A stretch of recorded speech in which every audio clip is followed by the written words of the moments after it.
మన ప్రభువును రక్షకుడునైన యేసుక్రీస్తు వారి శ్రేష్టమైన నామంలో అందరికీ వందనములు.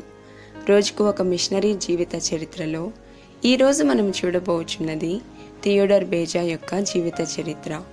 జననం 24/6/1519, మరణం 13/10/1605, స్వస్థలం వీజ్లే, దేశం ఫ్రాన్స్, దర్శన స్థలము స్విట్జర్లాండ్, ఫ్రాన్స్ మరియు ఇటలీ.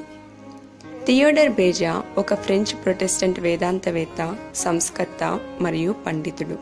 అతని తల్లిదండ్రుల అంగీకారంతో అప్పటి పారిస్ పార్లమెంటు సభ్యునిగా ఉన్న అతని తండ్రి యొక్క సోదరుడైన నికోలస్ చిన్నతనంలోనే బేజాను తీసుకుని వెళ్లి తన యొద్ద పెంచుకున్నారు.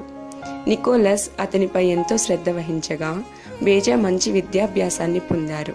కాగా అతను ఓర్లియన్స్ నగరం వెళ్లి చిన్న వయసులోనే న్యాయశాస్త్రంలో పట్టా పొందారు. సాహిత్యాన్ని కూడా అభ్యసించిన బేజా అతని కాలపు ఉత్తమ లాటిన్ కవులలో ఒకరిగా పరిగణించబడ్డారు.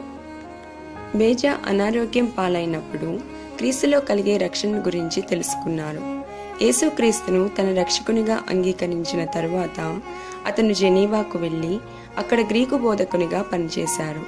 జెనీవాలో ఉన్నప్పుడు అతను జాన్ కాల్విన్తో చేతులు కలిపి స్విట్జర్లాండ్ యొక్క రాజకీయ మరియు విద్యా సంస్థల సంస్కరణలలో పాల్గొన్నారు. కాల్విన్ స్థాపించిన అకాడమీలో వేదాంత శాస్త్ర ఆచార్యునిగా కూడా బేజా పనిచేశారు. కాగా జాన్ కాల్విన్ తర్వాత ఆ బాధ్యతలు చేపట్టేవానిగా అతను పరిగణించబడ్డారు. అయితే కాల్విన్ మరణం తర్వాత అనేక వ్యతిరేకతలను అతను ఎదుర్కొన్నప్పటికీ శాంతియుతంగా తన పరిచర్యను కొనసాగించారు బేజా. అతను బాగుగా నేర్చుకోగల సామర్థ్యం, విస్తారమైన తెలివితేటలు మరియు లోతైన భక్తి కలిగి ఉన్నవారు. లేఖన సత్యాలను మిగుల ఆసక్తితో బోధించే బేజా లేఖనాలకు అనుగుణముగా లేని రోమన్ క్యాథలిక్ సంఘం యొక్క బోధనలను తీవ్రంగా ఖండించారు. అతను ఇటలీ మరియు ఫ్రాన్స్లలో పర్యటించి రోమన్ క్యాథలిక్ బిషప్పులకు మరియు తమ విశ్వాసం నిమిత్తం హింసించబడుతున్న ఫ్రెంచ్ ప్రొటెస్టెంట్ క్రైస్తవులకు మధ్య శాంతిని నెలకొల్పుటకు ప్రయత్నించారు. బేజా మంచి వాక్శక్తి కలిగిన వారు. కాగా ఆది మొదలు శాశ్వత కాలం వరకు జరిగే ప్రతి సంఘటన కూడా దేవుని చేత ముందుగానే నిర్ణయింపబడినది అనే సిద్ధాంతాన్ని మరియు త్రిత్వాన్ని సమర్థించే అతని చర్చలు క్రైస్తవ సంఘ అధికారులకు కనువిప్పు కలిగించాయి.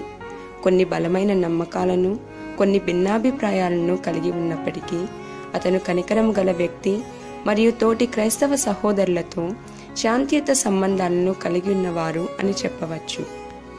గ్రీకు మరియు లాటిన్ భాషలలో బేజా అనువదించిన క్రొత్త నిబంధన గ్రంథాలు జెనీవా బైబిలుకు మరియు 1611 సంవత్సరం యొక్క కింగ్ జేమ్స్ వర్షన్కు ప్రాథమిక ఆధారమయ్యాయి.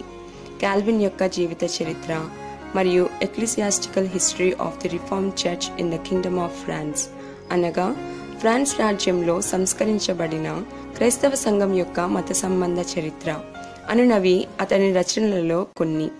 బోధిస్తూ, రచనలు చేస్తూ మరియు ఐరోపాలోని సంస్కర్తలను ప్రోత్సాహపరుస్తూ ఈ లోకంలో తన చివరి రోజులను ప్రశాంతంగా గడిపారు థియోడర్ బేజా. ప్రియమైన వారలారా, క్రైస్తవ వర్గ భేదాలు ఉన్నప్పటికీ క్రీస్తునందు తోటి సహోదరులతో మీరు సమాధానంను కలిగి ఉన్నారా?